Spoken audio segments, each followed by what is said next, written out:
risk, a potential risk that if you lie and say you're a smoker or you have diabetes or you have asthma, that will follow you with your medical history.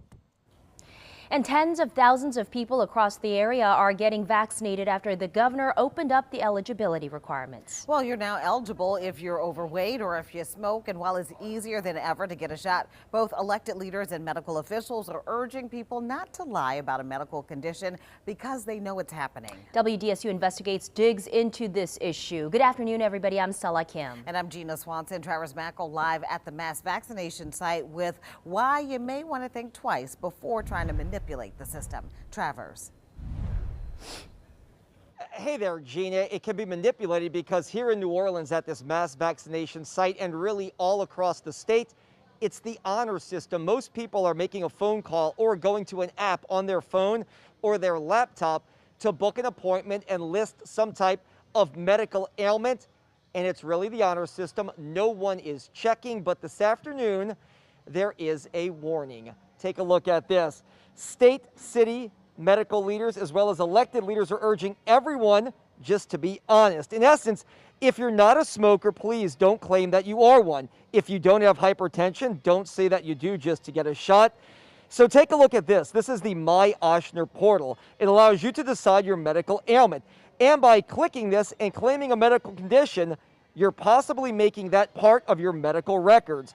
Officials say not a good move, as one, it may actually take a shot away from someone who really needs it. And two, you may have to explain to someone years later that you didn't really have a medical condition. You only checked the box to get a vaccine more rapidly and, in essence, jumped the line.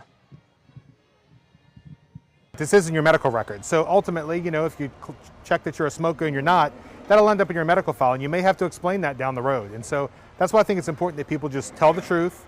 If you meet criteria, great, we'll get you in. If you don't, relatively soon you will be available, you'll be eligible and available to get vaccine. I've heard from people that, there's no check on it. So if you say you have asthma or you're a smoker, there's no way that you have to prove that you have that condition or that you actually smoke. The problem, if everyone starts saying they have these conditions, but they really don't, is that the people who have been prioritized because they're higher risk suddenly have to fight for vaccines.